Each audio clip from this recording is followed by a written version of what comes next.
पार्वती आहे का घरात? हं? तू कोण? मी तिची बालमैत्रीण. अच्छा अच्छा अच्छा.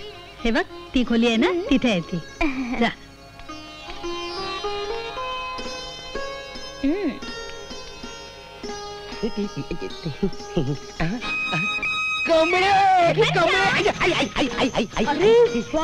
ही पण पूर्ण करून घेतोयस वाटतं. हळू बोल, कोणतरी ऐकेल. पण तू अचानक कशी काय आली? आबानेच पाठवले मला पुण्याला. कशाला? माझ्या लग्नासाठी आबानी 2-4 पोरं हेरल्याच पुण्यातली, म्हणून त्यांच्या दोस्ताकडे मला पाठवून दिले. म्हटलं पोरं बघायला आपलं काय जातंय, तेवढीच तुझी आणि माझी भेट तरी होईल. हे बाकी बेस्ट झालं. याच्यापेक्षा बेस्ट बातमी आणली मी. हो, कुठली कुठली? तुझं लोकनाट्य गेलं. चुलीत नाही रे, दादू मादू तमाशा मंडळात. त्यांना ते बेफाट आवडलं. मी सगळं बोलले त्यांच्याशी, व्यवहार सुद्धा ठरवलाय. पुढच्याच महिन्यात स्टेजवर येते. आता बोल. कमळे कमळे, हा दिवस उगेल असं वाटलं नव्हतं बघ, तुझ्यामुळे उगवला. मला माझी वाट सापडली. आता बघ, ह्यो परशा तमाशात काय काय चमत्कार करून दाखवत होते. आता तरी खुश आहेस ना माझ्या राजा? खुश? अगं माझ्या कमळे, तुला कुठं ठेवू आणि कुठं नको असं झालंय बघ. आधी मला जमिनीवर ठेव. अवघडलेल्या बाईनं असं झोसलू नये. अरे हो, विसरलंच की. धनी लवकर या आणि येताना उकडलेल्या शेंगा घेऊन या. हो, नक्की. धनंजय धनंजय. काय बे, एवढं घाबरलेलं काय? होय रे बाबा, तो बळी रे, चांडाळ मेला. आज तुझी सगळी हाडं खिळखिळी करतो असा दम देऊन गेलाय. दुसरं काय रे, मवाली आहे, 4 गुंड बरोबर घेऊन यायचा. हे बघा, तुम्ही निश्चिंत राहा, काही काळजी करू नका. अरे बाबा, तुम्ही कामावर गेले हे बघूनच तो येणार रे. घरात फक्त मी, त्या 2 पोरी आणि ही अशी. मला फार भीती वाटते रे. तुम्हाला थांबता नाही का येणार? थांबू ना. काय हा शंतनू आज लायब्ररी ऐवजी घरातच अभ्यास करेल. बरं. आणि हा सुधीर सुद्धा. सुधीर कोण? सुधीर म्हणालो मी सुधीर म्हणालो. सुधा सुधा सुधा सुद्धा आहे, जरा धीर धरा असं मला म्हणायचं होतं. पण ते सुधा आणि धीर एकत्र झालं आणि तुम्हाला सुधीर असं ऐकू आलं. मी काय म्हणते धनी, तुम्ही स्टोअर मध्ये चिठी का नाही पाठवत आजारी असल्याची? पाठवतो पाठवतो. ही सुद्धा ऑफिस मध्ये चिठी घेऊन जाईल. तुम्ही निश्चिंत राहा, काही काळजी करू नका. येस, मी धनंजय मानेचा मित्र, ही चिठ्ठी द्यायला आलोय. बसा ना. हो. आजारी आहेत म्हणजे नेमकं होतंय काय त्यांना? ते नक्की निदान झालं नाही अजून. पण काहीतरी असेलच की. खोकला, ताप. ताप ताप ताप तर आहेच. फार आहे का?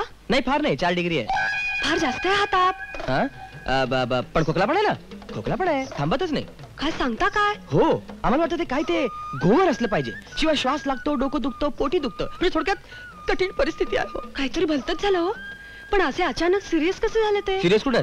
जजा, सिरियस नाही काही, डॉक्टरने सांगितलं. माणसांचाच डॉक्टर आहे ना तो? अर्थात.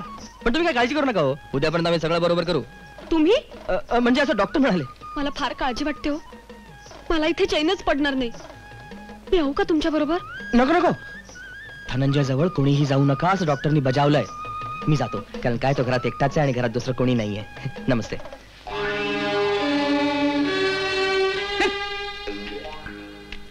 निष्कारण दिवस फुकट गेला. तो लीलाबाईचा पुतळा आलाच नाही. माझी पण रजा फुकट गेली. अरे मी तर वाटच बघत होतो त्या बळीची. त्याचं थोबाड फोडायचं ठरवलं होतं मी. पण हा परशा बाहेर काय करतोय? लीलाबाईने त्याला लोकरीचं विणकाम करायला बसवलंय बाहेर. बोंबला परशा विणकाम. दोन सुलटी, 2 उलटी. मरू दे. धनंजयराव माने, काय करून ठेवलं माझं.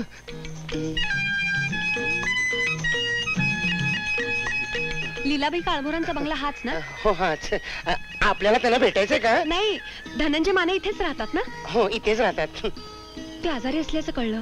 हो, आपण आम्ही दोघं स्टोअर्स मध्ये एकत्र काम करतो. अच्छा अच्छा, चला मी तुम्हाला त्यांची खोली दाखवते. तुम्ही कशाला त्रास घेता? मला खोली दाखवा, मी जाईन. अशा अवघडलेल्या अवस्थेत तुम्ही कशाला? पहिलीच वेळ आहे ना, तुम्ही इथे यायची. हो, चला दाखवते. सावकाश. या ना, या या. आमच्या घरात येणाऱ्या पाहुण्यांचं स्वागत मी नाही करायचं तर कुणी करायचं? या. आमच्या घरात म्हणजे? अहो, तुम्ही माझ्या ह्याना भेटायला आलात ना? मी नाही समजले. अहो, असं काय करताय? हे माझे मिस्टर, मी मिसेस धनंजय माने. काय?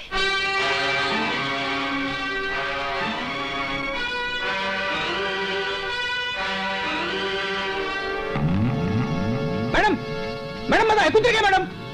मॅडम तुमचा गैरसमज होतोय. मॅडम ऐकून तर घ्या. Madam madam. धनंजय काय झालं रे? नाही ते कोण होती ती बाई? ती आमची मालकीणबाई होती. हं? मी आजारपणाचा खोटा अर्ज पाठवला ना म्हणून ती रागावून गेली. मनीषा, अगं मनीषा, माझी ही कॅसेट खूप खपली. लोकांनी माझं कौतुक केलं आणि विनस कंपनीने मला 4 कॅसेटची अजून ऑर्डर दिलेली आहे. Congress Sudhir. Thank you very much. अगं माझ्या हाती लागलेलं हे पहिलं यश. माझं एक स्वप्न आज पूर्ण झालं. आता फक्त दुसरं बाकी आहे. दुसरं स्वप्न कोणतं? सांगू? सांग ना. संगीत दिग्दर्शक बनण्याचं. का ग, काय झालं? मला वाटलं होतं की दुसरं स्वप्न म्हणजे हेच ना. अगं तुला अगदी बरोबर वाटलं होतं, पण हे स्वप्न पुरं होणं तुझ्या हातात आहे. मग कधी येतोस घरी? तुझी आणि मावशीची ओळख करून द्यायची मला. तसं मी सुचवलंच आहे तिला, पण म्हणाली मी स्वतः भेटीन त्याला. अगं तू सांगशील तेव्हा यायला तयार आहे मी. हो मग आत्ताच चल ना. आता नको, मला थोडं काम आहे. उद्या येते. उद्या येतो, पण ती माझी दळबद्री बनती त्याच कामा नाही. उगाच भांडण होईल. I am telling you. ठीक आहे, मग मी असं करते, सुषमा बरोबर तिला 2-3 तास बाहेरच पाठवून देते. मग तर झालं. ओके, मग मी उद्या नक्की येईन. प्रॉमिस. झालं लवकर. हो ग. सुधा, ए सुधा. हे, श्श, ती माझ्याकडे आली आहे. तू अजिबात बाहेर पडायचं नाहीस, या बाजूला राहायचं. हॅलो सुषमा. सुधा, जरा माझ्या बरोबर शॉपिंगला येतेस प्लीज? आता? हो अगं, 1-2 तासात परत येऊ आपण. अगं ते शक्य नाही ग. तू एक काम कर ना, तू मनीषाला घेऊन जा ना. अगं मनीषाला मी घेऊन गेले असते ग, पण तिला ना जरा घरात थांबणं आवश्यक आहे, म्हणून तुला बोलवायला आले. चल ना प्लीज. अगं आलेच ते ग बी, पण काय ना की आज माझी तब्येत थोडीशी नरम आहे. त्यातून डॉक्टरनी माझं औषध बदललंय आणि ते औषध घेतल्यानंतर 2-3 तास झोपच लागते. 2-3 तास झोप लागते? मग हरकत नाही. आणि ते मी औषध ना आत्ताच घेतलंय, तू हाक मारल्यापूर्वी. हो, मग तुला अशा अवस्थेत बोलवणं बरोबर नाही. तू झोप शांतपणे. जाते मी. टाटा.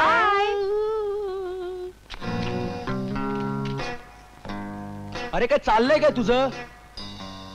काही नाही. सुधीर मनीषाच्या मावशीला भेटायला तिच्या घरी जाणार आहे आणि सुधा इथे 2 तास झोपणार आहे. अरे ते कसं शक्य आहे? सांगतो. हे असं तू हे डोक्यावर घेऊन, अंगावर पांघरून घेऊन इथे झोपायचं सुद्धा म्हणून. मी? अरे पण मला काय शिक्षा?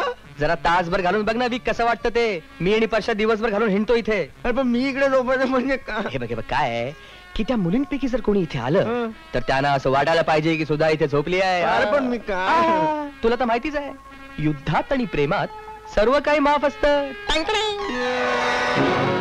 अरे बापरे, आणि ती समजामध्ये जागी झाली तर? नाही व्हायची ग. नाही तर मी असं करते, मी तिच्या रूम मध्ये जाऊन बसते. जर ती अचानक जागी झाली तर मी तिला तिथेच बोलण्यात गुंतवून ठेवीन. मग तर झालं. चालेल, पण सुधीर इथे असेपर्यंत तिला बाहेर येऊ देऊ नकोस. नाही ग.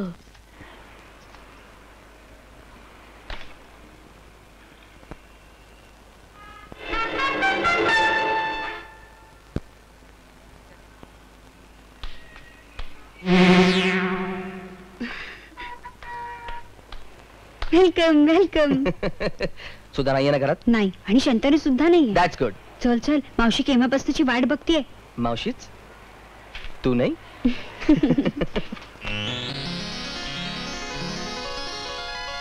सुधा, तू झोप. काय झालं ग? काय होतंय का? पाय पाय पाय दुखतायत? हो. थांब, मी चेपून देते, म्हणजे बरं वाटेल तुला. तू फार धीराची आहेस ग. हे सगळं कसं सहन करतेस कोणास ठाऊक. काय झालं ग सुधा? अशी एकदम थरथरलीस का? तुला झोप येत नाहीये का? तू या कुशीवर वळून बघ, तुला बरं वाटतंय का? थांब, मी वळवते तुला. पांघरून काढ. काय झालं ग? माझ्या अंगावर की नाही साडी नाहीये. ठीक आहे, तू झोप शांतपणे. आता नाही त्रास देत मी तुला. बाकी सगळं मला मान्य आहे, पण सुधावरचा राग काही मला पटत नाही. अरे किती झालं तरी ती तुझी बहीण आहे, तीही जुळी. मावशी, ही मी त्याला किती वेळा सांगितलंय. मी उद्याच मनीषाच्या आई वडिलांना पत्र लिहून सगळं कळवते. हिची आई काय माझ्या शब्दाबाहेर जायची ते. पण सुधीर, तू मात्र सुधाशी पटवून घे. हा, थांब मी सुधालाच बोलावते. हो सुधा, मावशी ती बाहेर गेली. बाहेर गेली. हो आपण नंतर कधीतरी यांची भेट करून देऊया ना, नाही का रे? हा? हो हो मावशी आता मी निघतो, मला थोडं उशीर होतोय. बरं. नमस्कार करतो. हो मी जरा ह्याला सोडून येते. बरं बरं